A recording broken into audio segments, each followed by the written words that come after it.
Good afternoon. Hello, Give thank you him for having me here. hello. Hello, Mr. Todd. How are you? I am doing well, thank you. It's our great pleasure. Yes.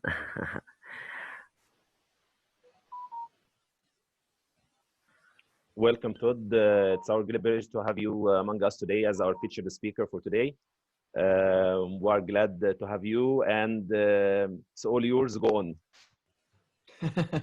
Okay, well, thank you everybody for having me here today. My name is Todd Nesloney. I am the Director of Culture and Strategic Leadership at the Texas Elementary Principal Association. And so I have written a couple books. I've been a teacher, a principal. I have got to travel all over the United States and Canada and speak to people. And so I'm excited to share some of my favorite tech tools with you today. So let me see. I'm guessing everybody can see my screen now, right? Yes. Okay, great. You can still see my slides when I did that too? Okay. Yes. Okay, perfect. Well, I wanted to share with you all some tech tools today so that you could have some just resources at your disposal. So one of my favorite tech tools is called Voxer. Now, as you know, we all can communicate via text and things like that, but sometimes I don't want to give my phone number out to people, but I still want to be able to communicate with them. And Voxer has allowed me to do that really easily. It's like a walkie-talkie. And so when I open up the app, it is free. There is a paid version, but I'll talk about that in a minute. But the free version allows you to do everything you need to do. You can talk via voice, you can share a GIF, you can share, you can do text, video, whatever you need to do. But with Voxer, you can create groups and you can, so as a principal, I would use that with my staff and I would have them in groups by the grade level they work with or the age of students they work with. And so I could easily have all my team in one group and send a quick voice message, because sometimes when you send a text, people don't understand the tone in your voice. And so it makes it a little bit easier to be able to send a voice message and not have to have a phone number. The other reason I love it is I can see when people have read my messages or listened to my messages. And if somebody talks really slow, Voxer lets you speed their voice up to 4 times their normal speed. So I absolutely love being able to do that too. There is a paid version of Voxer. And so if you want to pay, what you get to do is you can create groups larger than 10 if you pay. You can recall messages. So if you throw a message in and realize, ooh, that was the wrong group, you can pull it back out and so nobody sees it. And my favorite reason why I pay the yearly subscription is because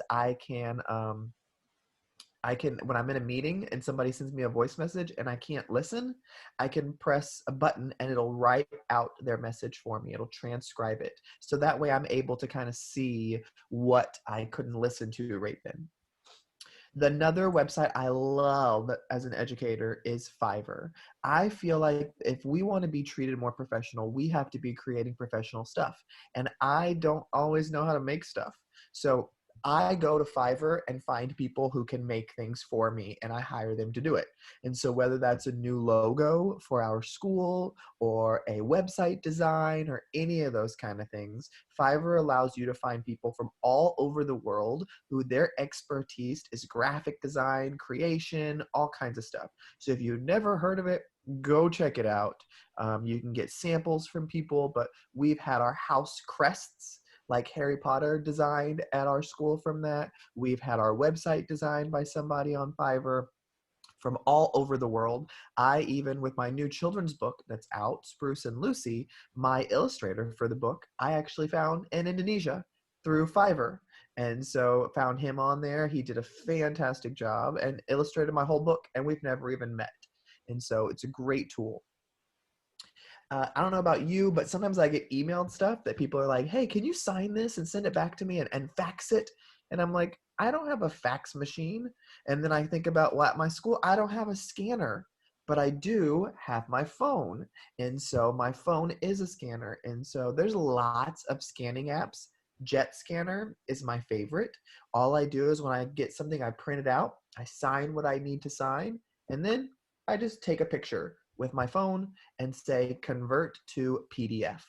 And it converts it to a PDF that I can then email right there or put in my Google Drive or do whatever I need to do. But it allows me to have a scanner with me at all times. Now, this is a website that as a principal, I loved, but if you work with pre-K, kindergarten, first grade teachers, so if you work with teachers who have kids from 3 years old up to probably about 7 years old, ESGI is fantastic. It allows your teachers to save hundreds of hours a year because our teachers in the United States have to always be testing kids over their vowel sounds, their letter recognition, their number computations, things like that, like the really basic foundational skills. And that can take a while. And, you know, kids that age, they cannot be using paper pencil all the time. So ESGI allows the teacher to do it really quickly. But what's great about ESGI is when the teacher is doing those really quick tests, ESGI is putting all the data in place for the teacher. So the teacher can see how the class is performing, how students are progressing. But the best part is, after a teacher gives the test, they get a specialized letter just for that kid that tells that kid's parents, here's what your child has not mastered.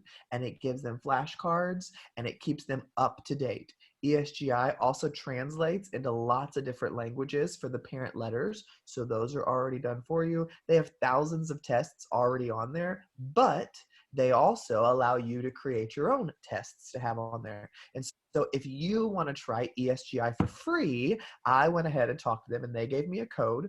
And so you can try ESGI for free until June. Just use the code ToddWild when you go to esgisoftware.com. And that will be able to show you kind of all those it will allow you to have it for free so that you can try that and see how that goes there. And so that's a really great opportunity for you to try it. I always tell people, don't pay for something until you've tried it, because you don't want to hear that it's great and then waste the money on it and realize that was not what I needed it to be. Then I think of something like Canva. You know, I mentioned Fiverr earlier. Canva is my favorite tool ever. This is what I use on a daily basis. It is canva.com. And so what you can do, there's an app, but the website works better than the app. But Canva allows you to create really professional looking things and not have to know what you're doing. It's just drag and drop. And so whether it's a newsletter or an email signature or a business card or a wedding invitation, like it doesn't matter what you're creating, all of it's on Canva and it looks really professional. They have layouts already designed for you so that you don't even have to worry about not knowing where to begin. You may think, I'm not very good at creation. You don't have to be. When you tell Canva that you want to make a newsletter, they give you thousands of newsletters already made. So you don't even have to create anything. You can just take exactly what they've already done and just edit it. And so that has been fantastic as well to have that as a tool. And then I think of a tool like Chatterpix. Now, this is just one of those fun, crazy tools. Like, there's not really a lot of educational value with it. But with the Chatterpix, what it allows you to do is you open the app, you take a picture of something, and then you draw where you want the mouth to be. And then what it allows you to do is record, and the mouth moves. So the way we used it at my school is we would take pictures of a book, have the kid draw the mouth on the character, and then what they would do is they would make the character talk and tell you about the book. And so that was always really cool to let the kids have that kind of fun way to be able to do that and to kind of share their learning in a different kind of way. And when the app is free, I mean, I say, why not try it? And that's a free app. This was an organizational tool for me. It's a website. I think they have an app too, but I've never used the app. It's IFTTT.com. It stands for if this, then that. Meaning, if I do this, then I want that to happen. It's an automation website. And so this is not an education site. It's for anybody. And so things like, if the temperature gets above 20 degrees, I want to get an email. If this name is mentioned in the news, I want a text message. And so I used it at my school because we were always sharing our ideas on social media. And so what I was able to do was I said, I can't go and share on Twitter and Instagram and Facebook and all these things all the time. It's so much. And so I would set up things in if this, then that. So when we would share on Instagram, it would automatically go to our Facebook page. It would automatically pull the photo off of Instagram and post the photo on Twitter. It would automatically upload every photo to Google Drive for us. It was everything. It was so easy and saved us so much time. But that's what if this then that is it allows you to really prioritize your time better so that you're not always going, I can't keep up with everything. There's so much. Things just happen naturally. And so I was going through and kind of just sharing. I just go through and check the website out and see all what there is now.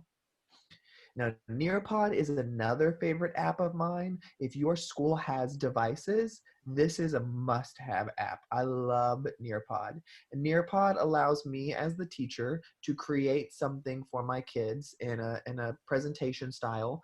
And then I share a link to my kids and they can all access the presentation. And I can either set it up where they can scroll through the presentation, but I like Nearpod because I can set it up where they are not allowed to go to the next slide until I click the next slide. So whatever I'm doing on my computer automatically happens on theirs. There's ways for them to collaborate with a whiteboard in the app. There's ways for them to answer poll questions, submit assignments. It is fantastic. So I reached out to Nearpod too, and you can get some Nearpod for free if you go to nearpod.com/redeem and enter the code NP for Nearpod -kids deserve it. And so when I reached out to them, I said, again, I don't like telling people to buy something if they've never tried it. And so Nearpod said, here, Todd, you can have this code. Let people know that they can try this out for free and kind of see if it's a fit for them. If it's not a fit for them, don't buy it. And so don't ever buy something. Don't let anybody ever convince you that you have to buy a tool until you have tried it yourself. And if that company is not going to give you a free trial, don't go with that company because they should be giving you a free trial. I have seen lots of cool pictures that people post where everything is black and white, but there's one little piece of color. And I'm always like, how did they do that? Well, an app like Colourpop allows you to do that. And so with Colourpop, I take a photo, just a regular photo, I put it in Colourpop, and it makes it black and white. Then I use my finger and I color where I want the color to come back to. And so then it's like I look like a professional photographer, even though I just used my finger and colored where I want the color to come back to. This has been a really great app. If you are an Apple user, so if you are an iOS, meaning you have an iPad or an iPhone or anything like that, this app is free. Now, it looks just like your typical video recording app on your device. My favorite reason, though, to use clips is because one of the options is to have automatic captions, meaning as you are recording your video on your phone or your iPad, Clips is automatically creating captions on your video. And if they don't do it right, you just tap and edit whatever you need to edit. But it is amazing. And again, when it's free, why wouldn't you want to try it just to see if it works out for you? You may have seen photos online where people like have the cool little font over them and you think, well, how do I do that? Well, WordSwag is my favorite. There's a lot of them out there, but I really like WordSwag. WordSwag has a whole photo library for you to start from if you don't have your own photos to choose, but it allows me to put any kind of inspirational saying or anything like that on there, and then I can share it out on social media, something that I actually created myself. Now, this app, you've probably heard of Google Translate. I feel like everybody has heard of Google Translate. Just like any translation app, you know it's not perfect. But this app, though, is my favorite because of the camera feature. I don't know if you knew this was in there. You can download the Google Translate app. When you open it up on your device, you can choose to use the camera. You select your language, or you select the starting language and what you want it to be translated into. So like I used this when I went to Italy. I don't speak Italian. There are so many things that are written in Italian that I didn't know what it said. So with the Google Translate app, I can turn my camera on, and when I walk by that street sign that I don't know what it says, I just put the camera up to it, and on my screen is the street sign translated into English because that's the language I speak. And it was so cool, the technology that works there. And so it's such a neat thing to be able to say, okay, I don't have to be fearful in this environment because I don't know the language. At least with the camera, I can understand the signs. I can look at a menu. Like I can do all these amazing things because of this free app. Now, so many people are broadcasting live now, and there's a lot of great websites out there to do that. I use Facebook Live all the time, but I can't invite other people to my Facebook Live sometimes. So I use this website called B.live. And so with B.live, what it allows me to do is it allows me to broadcast to YouTube. It allows me to broadcast to Facebook. It allows me these really great features so that I can be able to do easy broadcasts. I can put my logo in the corner. I can invite guests in. I can play videos throughout.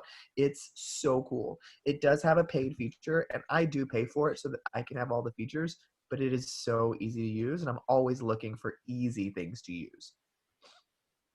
Goose Chase was a favorite app of mine as a principal. You may have heard before about scavenger hunts, where people go and look for different things like the Amazing Race. And so with Goose Chase, you can create your own scavenger hunt.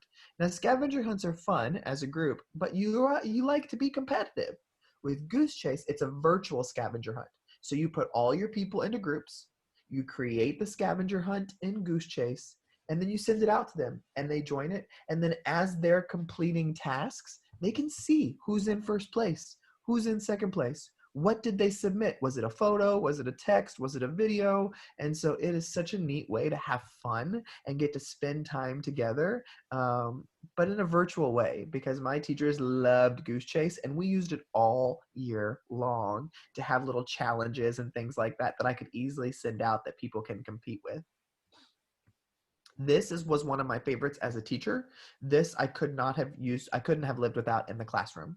I'm always asking my kids to make videos, but it's really hard to collect those videos because trying to tell a kid, email that to me or upload it to your Google Drive or put it in Dropbox, like some kids really struggle with that. Heck, some adults really struggle with that. But Flipgrid is so easy and it's free for all educators. And so what Flipgrid is as the teacher, I create a Flipgrid and then it gives me a link and I share that link with my students or with my staff and they can click on the link, and when they do, a little plus sign like the one on the screen pops up. All they do is they click the plus sign, they record their video, and they click stop. And it puts their video in a little grid, just like the grid of all these videos on the side now. And so in all the little videos, so you have collected all the videos you need, and they didn't have to upload anything. They didn't have to download anything. They click the plus sign, record, and stop. It is that easy. And then as the owner of the Flipgrid, I can download their videos, I can comment on them, I can share them. There's so many things that you can do with these that make it that easy. But it's such a fun tool that's really easy to use if you just go test it out. This was a great app for my younger elementary students, for them to create things to share with their parents. My teachers use these in the classroom as a communication tool with Seesaw, because the kids could upload, they had their iPads, they could take pictures of their work and upload it to their own Seesaw, and the parents watching at home can see all the things the kids are doing. So it was a fun way for kids to be able to take control of their work and share it with their parents before they ever leave the classroom. And this works great because it's that easy to use. Little kids can figure this out very quickly. The last thing I want to share with you are Chrome extensions. And so with Chrome extensions, that you may be using Google Chrome. If you're not, use it, because I love Google Chrome. But Chrome extensions are things that you download that are built into your Chrome browser. You don't ever have to do anything. And so with Chrome extensions, they make your life easier. And I've provided a link here that it is case sensitive. So you see that capital C after the 50, make sure you capitalize it. But it's bit.ly/50 CHROME with a capital C, and it takes you to a Google Doc with 50 plus Chrome extensions for educators. So you already know where to start. But the three on the screen are my favorite. I'll start with the one in the middle. It's Send from Gmail. Sometimes when I'm on a website and I click a link to send somebody a message, it pulls up like Apple Mail or Microsoft Exchange. I don't want to use those. I want to use my Gmail. So when the Send from Gmail extension is installed in my browser, it's really easy. It knows automatically when I click a link, I want to send from my Gmail. It does the work for me. On the right-hand side, that boomerang, that's called Boomerang from Gmail. Because sometimes when somebody sends me an email, they say, hey, let me know in 6 days if this works for you. And I think, I've got 6 days. I'll remember. And then I forget. With Boomerang, when I get that email, that little boomerang is installed in my Gmail, I just click it. And what it does is it pulls that mail out of my inbox and throws it back in my inbox on the day and time that I tell it to, like it's a brand new email. And so I don't have to remember in 6 days to respond. I just tell Boomerang, send this back to me in 6 days, and I'll remember to respond. So it's great. Honey on the left-hand side is the best. When I shop online, I'm always looking for coupons. And so when I get to the checkout, I'll go and Google some coupons for Amazon or wherever I'm searching. And so what Honey will do is when it's installed in your browser, it does all the work for you. Every time I get to a checkout screen, Honey pops up and says, hey, we found 6 coupons. Would you like for us to try them? And I say, yeah. And they try them all and tell me if one worked or one didn't. So I don't have to look for coupons anymore. And so there are more than 50 different Chrome extensions in that link right there, but I encourage you to check those out as well. I've written a few books. Kids Deserve It is my most well-known book, but it has great ideas for how to change your philosophy on education, how you think about working with kids. Stories from Webb was my second book that I wrote with my staff at Webb Elementary. So every staff member has a story in there. If they were the nurse, the secretary, the cafeteria, things like that, they all have a story. Sparks in the Dark was my third book, and it is all about how to build a love of reading and writing in kids and adults of all ages. And then my brand new book, which isn't out yet, is When Kids Lead. When Kids Lead comes out in June, and it is a book about how to grow kids into great leaders. And then, of course, you see my big Spruce and Lucy. That book just came out worldwide in March. And so Spruce and Lucy is available exclusively on Amazon in every country. And it came out in March. And I'm so proud of that book And I also did a live reading on YouTube. So if you want to hear a reading of Spruce and Lucy, you can go and check it out on YouTube as well. I am on Twitter and Facebook and Instagram. You can connect with me. I love connecting with others. If you're interested in signing up for my email list, I email about twice a week. I try to be really encouraging and give ideas. So you can sign up at bit.ly/Todd email. So bit.ly/Todd email, and you can sign up for my email list. And so from all the way over here in Texas in the United States, I thank you guys so much for letting me be here to kind of share some of my ideas with y'all today. Thank you very much, Todd. You did a great job, wallahi, and in a nutshell, you gave a lot of information, but you did a great job right now. Thank you. Thank you very much, and happy to be with us. And we are waiting if there are any questions from our attendees. Just write it in the chat box, or feel free to raise your hand, and we can unmute you to connect with Todd or ask your question.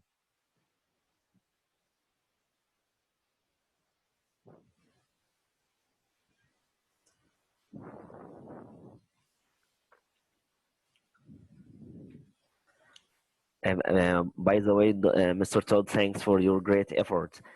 Fabulous tech tools to foster better learning. Thanks for your great effort. I wanted to appreciate your great effort. Thanks. Thank you. That means a lot. This is you are my first group in Egypt to work with, so I am super excited to be able to be here. Yes, the honor is ours. Yeah. Thank you. Thank you. So there are a lot of thanks in the chat box. Yes. Very good job. I do see Ibrahim asks if there's a creative app or site to create an interactive video. I think, Nearpod that I shared, you can create some interactive videos there. Other than that, I mean, I use iMovie to create some interactive things sometimes, or I just make it into sections. So I may have a short video and then I say, now follow this link for your next part. Now follow this link. So it's kind of like a little scavenger hunt for them. But there's that. And then what I will do too is I am going to make this presentation shareable. And so I'm going to put it here in the chat box. And so that you guys can all have this presentation, because I know some people said, hey, can we have a link? Do you have a PDF? And so what I will do is I will share this presentation with y'all so that you can have it and not have to worry about having a PDF or anything like that. Okay, here is Mr. Atif. He's raising his hand. Now you can speak, Mr. Atif. Yes, okay. Assalamu alaikum. Hi, Todd. I'd like to thank you a lot. You really added a lot to my app library. Like Muhammad said, it was really short, but to the point. We learned a lot. I have just a question. Okay. I have a question concerning like remote learning and using technology with kids. I don't know, we have a problem here in Egypt. I don't know it's worldwide or just here it's cultural. Like you have the technology, you try to use the like virtual learning environment with kids, but the majority of kids are reluctant to do anything. I don't know, they are desperate because of what's happening concerning COVID-19 or whatever, or because like schools locked down. I don't know, do you have anything to say about that? Some advice that we can do to encourage them, make them engaged and so on? I think that what we really need, that them being engaged or like wanting to learn using one way or another. That is a great question. And I will say in the United States, we are seeing the same kind of thing. Kids obviously like being in school, most of them. They have to see other people face to face. They want to touch things. They want to be there in the learning. We have two kinds of issues here in the United States. The first issue is having kids wanting to be engaged with the virtual content.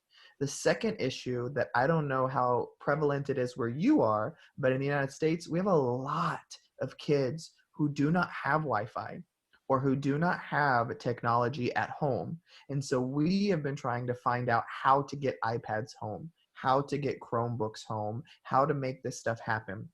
What we've kind of said, you know, this time right now is unlike any time in our history where everybody is at home, everybody is trying to figure this out.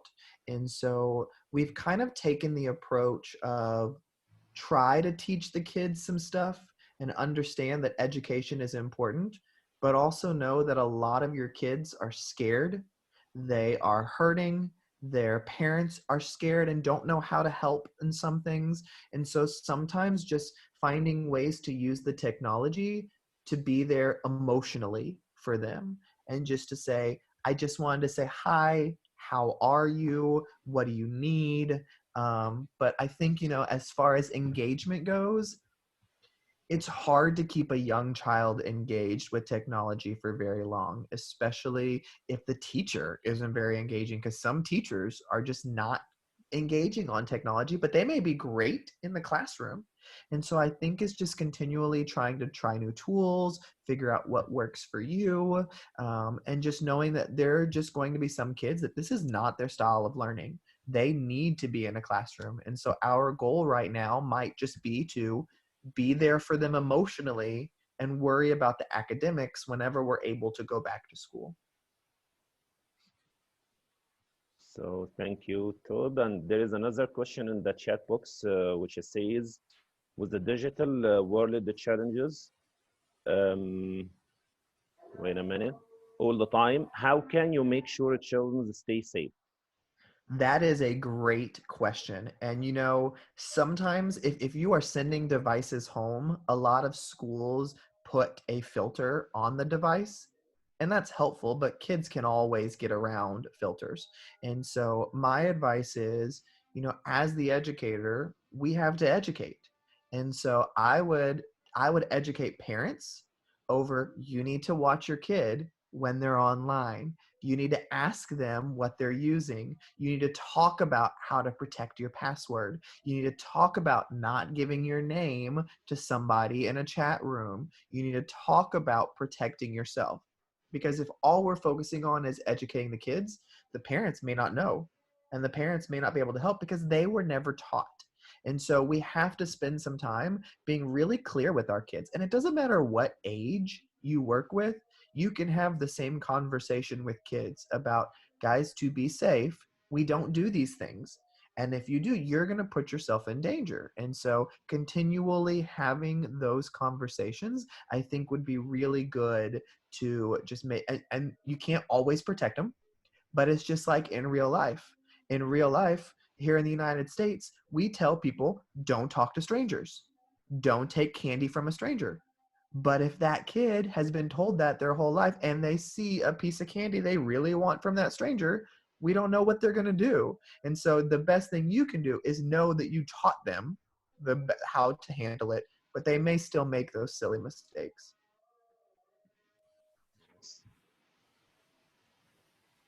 I see that somebody asked about Afghanistan, having some students from there where their internet connection is not so stable. Yeah, we have a lot of unstable or no internet here as well. And so I would say don't use technology. I would say send them, if you can send them some paper or something like that that they can work on, or just telling them to do real life stuff. So say, cook a recipe with your family and measure the things the way the recipe says, or go to the park and see how many angles you can find at the park if they're allowed to get out, obviously, or write me a story, or read a new book and tell me who your favorite character was. And so I don't want you to get lost in, it has to be tech. It has to be tech. Tech is important, but just like you said in the comments, some kids don't have the technology or don't have the Wi-Fi, but that doesn't mean they can't still learn. Real life skills are just as important. Cooking, conversation, reading, writing, all of those things will never go out of style. Yes. Another question, Mr. Todd, about a recording screen app without recording the outer noise. So you said just recording a screen where it just records whatever's happening on the screen? I think he mentioned that, I mean, recording the computer sound only. Maybe a presentation, a video, something like that, yes. So I'm putting a name here. So I've used Screencastomatic to record my screen. It is free. Now it only allows you to record up to 15 minutes for free, but really no kid is going to watch a video for more than 15 minutes.